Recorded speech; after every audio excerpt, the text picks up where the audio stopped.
हमारी संस्कृति में कोई 1500 साल पुरानी नहीं है, ये हजारों साल पुरानी। 10,000 साल तक का तो हम और आप जान रहे हैं, 5-6 हज़ार साल का तो हमारे पास इसका लिखित है, पुस्तकों में है। हमारे जितने वेद लिखे गए हैं उन वेदों में है। शिव इस कालखंड के देवता ऐसे देवता हैं और एकमात्र देवता है। महादेव एकमात्र देवता हैं जिनकी चर्चा सृष्टि बनने के बाद से सभी खंडों में हुई है। आप कोई भी, अगर आपने इतिहास पढ़ा है, अगर आपने पुस्तकें पढ़ी, अपने वेद पढ़े हैं, तो वेद का कोई एक ऐसा हिस्सा नहीं है जहाँ महेश्वर की, महादेव की किसी न किसी स्वरूप में चर्चा ना हुई हो। चाहे ऋग्वेद पढ़ लें आप, सामवेद पढ़ लें, अथर्ववेद पढ़ लें, यजुर्वेद पढ़ लें, उन सभी वेदों में शिव की चर्चा है। हाँ, ये अलग बात है कि हर खंड में, हर कालखंड में उनके अलग अलग स्वरूप की चर्चा है।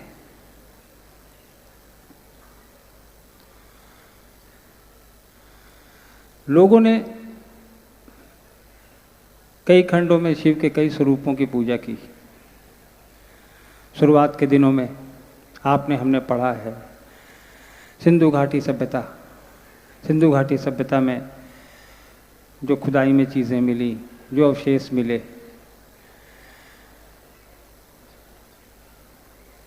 उसके बाद मोहनजोदड़ो में आइए आप, उसमें भी शिव के अवशेष मिले, कई स्वरूपों के अवशेष मिले।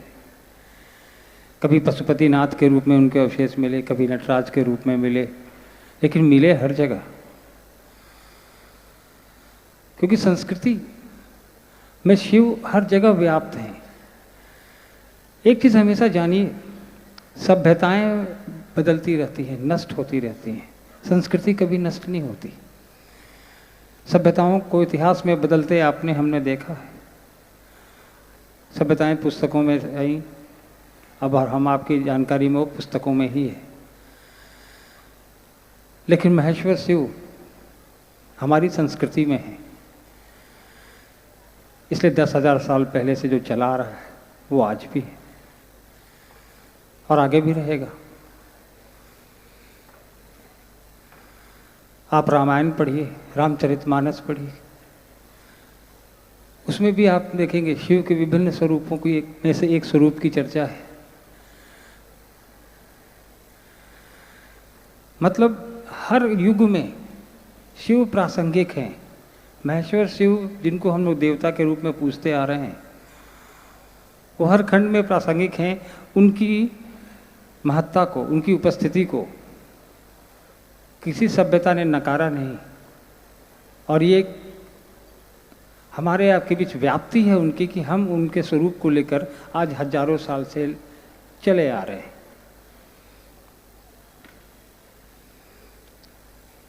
शिव के विभिन्न स्वरूपों में एक सबसे सुलभ स्वरूप जो हमारे आपके बीच होता है वो है उनका गृहस्थ।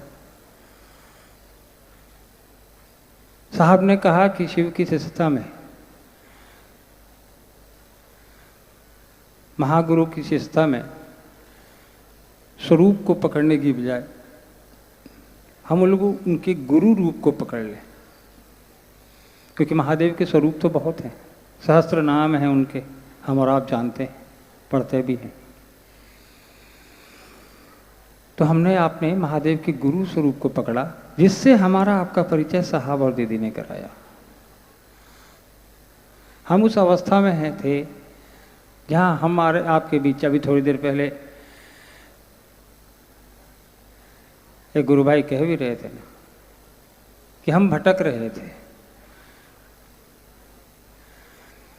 साहब ने कहा कि महादेव को गुरु बनाओ, उस महादेव को बनाओ जिसकी पूजा हम और आप हजारों साल से करते आ रहे हैं। यानी हर युग में, हर एरा में महादेव हैं,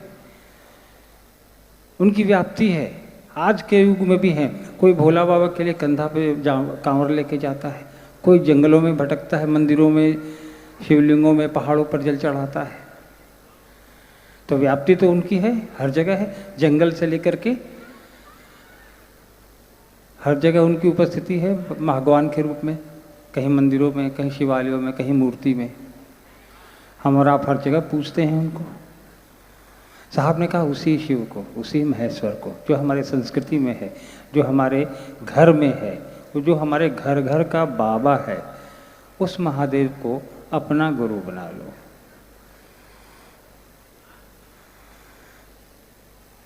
कहीं बाहर से किसी को भी लाने को नहीं कहा।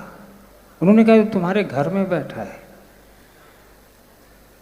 तुम्हारे जेहन में है, तुम्हारे दिल में है, तुम प्रतिदिन उसकी पूजा करते हो, शिवलिंग पे जल चढ़ाते हो, कोई बेलपत्र चढ़ाता है, कोई प्रसाद चढ़ाता है, कोई मिठाइयाँ चढ़ाता है। साहब ने कहा कि उसी बाबा को, महादेव ही एकमात्र ऐसे देवता हैं जिनको बाबा कहा जाता है, और किसी भगवान के बारे में आप और हम नहीं सुनेंगे। तो उसी घर घर के बाबा को, अपने शिव को, अपने महादेव को, जिस नाम से भी पुकार लें हम आप उनको, अपना गुरु बनाना है। गुरु कैसे बनाना है, वो साहब ने अपनी 30-40 साल की जो तपस्या है, जो विधा है उनकी, उसका निचोड़ हमारे आपके सामने रख दिया। आप में से ज़्यादातर लोग जिन्होंने साहब की पुस्तक पढ़ी होगी, उस पुस्तक में साहब ने 3 सूत्र कैसे आया उस पर काफ़ी कुछ लिखा है। जब आप पढ़ेंगे तो ज्ञात होगा। साहब ने कहा कि बस उसी महादेव से जुड़ने की प्रक्रिया है ये 3 सूत्र। हम और आप उस महादेव से जो सदियों से हमारे आपके बीच पूजित है, उसको गुरु बना लेना है। उन्होंने कहा कि गुरु बनाने के लिए किसी भी इंसान को कोई पात्रता की आवश्यकता नहीं होती है कि तुमको ये करके आना है, ये नहीं करके आना है, कोई बाध्यता की ज़रूरत नहीं होती है। साहब ने कहा कि महादेव की बात करता है कोई महादेव को गुरु बनाता है क्योंकि वो सृष्टि का रचनाकार है, पालनहार है। तो जिसने बनाया है सृष्टि को, जो पालन करता है, अगर उसको गुरु बनाने की बात होती तो बंधन, वर्जना, बंदिश ये तो नहीं आएगी। और वैसे भी शिष्य को गुरु के पास जाने के लिए किसी बंदिश में रहना ज़रूरी नहीं है। तो आज के दौर में शिव की शिष्टता इसीलिए इतनी व्यापक, करोड़ों लोग आज पूरे देश में, दुनिया में मौजूद हैं जिन्होंने शिव को अपना गुरु बनाया है साहब के कहने पे। क्योंकि साहब ने कहा कि हर वो आदमी, हर वो इंसान जो धरती पर आया है, वो ये पात्रता रखता है कि वो महेश्वर शिव को अपना गुरु बना सके। क्योंकि साहब ने कहा कि कोई बंदिश वर्जना होगी क्यों। महादेव की पारिवारिक तस्वीरें हम और आप देखें, जिसने भी बनाई है, हमने आपने तो बनाई नहीं, जो हम और आप देखते आ रहे हैं, ध्यान से देखें आप। माता पार्वती हैं, कार्तिकेय हैं, कृष्ण गणेश हैं, लेकिन साथ में पूरी सृष्टि की झलक है उनके चारों तरफ। बाघ भी है, शेर भी है, बैल भी है, चूहा भी है, मोर भी है, सांप भी है। तो कभी हम लोगों ने इस पर सोचा है कि इन तस्वीरों का वहाँ क्या रोल है। महादेव की तस्वीर समझ में आती है, पार्वती की तस्वीर समझ में आती है माता की, गणेश जी और कार्तिकेय की तस्वीर भी समझ में आती है, लेकिन इन पशुओं का वहाँ क्या काम। वो पशुओं का ये काम कि महादेव का एक स्वरूप पशुपतिनाथ का भी है। वो हमारी सभ्यता में मिला है, हमारी खुदाई में मिला है। एक मूर्ति मिली थी सिंधु घाटी सभ्यता में, जिसमें एक सींग वाला जानवर था, उसको पशुपतिनाथ कहा गया। तो महादेव पशुपतिनाथ भी हैं। हमारी संगोष्ठी में नेपाल से भी काफ़ी लोग आए हैं। वहाँ पशुपतिनाथ का बहुत भव्य और बहुत विशाल मंदिर है। पिछली बार हम लोग भी आज से 2 साल पहले साहब के साथ गए थे, तो हमें भी दर्शन का सौभाग्य प्राप्त हुआ था उस मंदिर का। तो कई स्वरूप हैं। तो उस तस्वीर से हमें ये तो देखने को मिलता है कि उनकी बनाई दुनिया में वो सारे जानवर, पशु एक साथ बैठे हैं, ये जानते हुए कि दोनों एक दूसरे के भोजन हैं। शेर जो है वो बैल को खाता है, मोर जो है सांप को खाता है, सांप जो है चूहे को खाता है, लेकिन वहाँ पे सभी एक साथ बैठे हैं, शांत, निश्चल, निश्चिंत। तो साहब ने कहा कि उस महादेव की बात करते हैं जिसकी पूरी सृष्टि है, जिसने रचना की है, जिसने जो पालन करता है। हम उसकी शिष्टता की बात करते हैं, अपने आप को उनसे जोड़ने का प्रयास करना है। साहब ने बहुत सरल चीज़ों में, सरल शब्दों में उसने उस महादेव को, जिसकी हजारों साल से पूजा होती आ रही है, हमारा आपका गुरु बना दिया।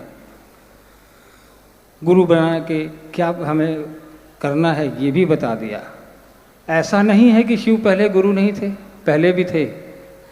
आप शिव पुराण में पढ़िए, 112 शिव शिष्यों की सूची है, एक से एक बड़े नाम हैं उसमें, जिनकी समाधि और मंदिर इस देश में हैं, अभी भी, आज भी मौजूदा दौर में हैं। लेकिन उन लोगों ने कभी किसी को नहीं बताया कि शिव मेरे गुरु हैं, आपके भी हो सकते हैं। शिव के शिष्य तो पहले भी हुए, गोरखनाथ, मच्छंद्रनाथ, ऐसे कई एक नाम हैं। लेकिन साहब श्री ने एकमात्र यह विधासुर जनमानस तक पहुंचाई। दीदी ने उनका हर कदम पे सहयोग दिया और नतीजा आज हमारे आपके सामने है कि हम और आप इतनी बड़ी संख्या में आप यहाँ बैठे हैं, इतनी दूर से आप समय निकाल कर आए हैं, अपना पैसा खर्च करके आए हैं, अपने काम को छोड़कर आए हैं। यह दिखाता है कि शिव का गुरु स्वरूप हमारे मानस पटल पे कितना प्रभाव डालता है, कितनी उसकी हमको आवश्यकता है। और हम अपनी आवश्यकता उस शिव गुरु से जुड़कर, आवश्यकता जो है आध्यात्मिक आवश्यकता की बात मैं कर रहा हूँ, पूर्ति हम और आप कर पा रहे हैं, तभी हम और आप यहाँ बैठे हैं। ज़्यादा समय नहीं लूँगा आप लोगों का। हमें पता है कि आप लोग काफ़ी दूर से आए हैं, थके हुए भी हैं, सुबह से यहाँ बैठे हैं। मैं आयोजक जो यहाँ के हैं उनकी तरफ से बिना उनकी अनुमति के आपका आभार प्रकट करता हूँ, धन्यवाद देता हूँ आपको। और दिल्ली के लोगों को विशेषकर बड़े संयमित, बड़े सुंदर ही तरीके से आप लोगों ने ये संगोष्ठी आयोजित की है, हमें यहाँ मौका दिया आप लोगों ने। उम्मीद है कि इसी दिल्ली शहर में कभी न कभी आप लोगों से किसी बड़े मैदान में मुलाकात होगी। तब तक के लिए मुझे अनुमति दीजिए। आप सभी को प्रणाम।